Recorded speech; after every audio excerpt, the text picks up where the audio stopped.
Consistent tenacity, tenacious consistency. Whatever you do, work heartily, as for the Lord, not for men, knowing that from the Lord you will receive the inheritance as your reward. You are serving the Lord Christ. Colossians 3:23 and 24. What does it mean to work heartily? What exactly defines a strong work ethic? There are two essential qualities that must be present for a strong work ethic to be built: tenacity and consistency.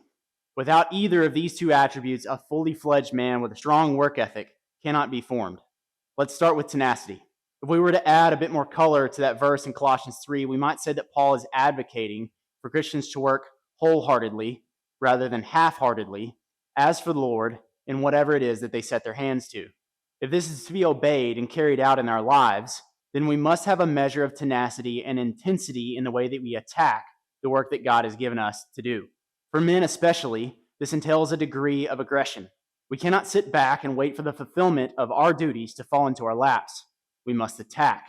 We must be the ones to bring the fight. Before we can take the fight to the world around us, however, we must first take the fight to ourselves. We must be in the continual process of repenting and putting sin to death. We must be in the process of disciplining our bodies and minds and taking every thought captive to Christ. Tenacity, intensity, and aggression are attributes that must be honed through physical means. You cannot teach tenacity on paper. It must be acted out. This, in my opinion, is one of the most important aspects of physical training. Liking the idea of being a tenacious man and actually being one are very different things. The difference comes in the act of mentally and physically living it out. You must be tenacious.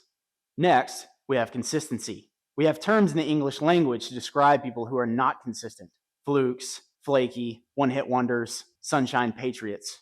Scripture calls us to stand in opposition to this lack of standard bearing.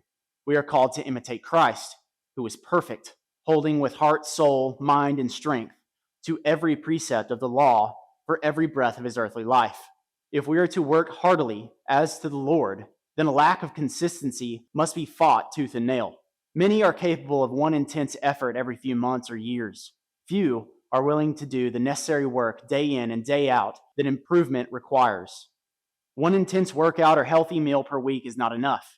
Wholehearted devotion to the cause of disciplined self-government, regardless of setbacks, is the calling of those who work as for the Lord and not for men. Diligence and consistency are essential. Be tenaciously consistent and consistently tenacious in your work, knowing that from the Lord you will receive the inheritance as your reward. You are serving the Lord Christ.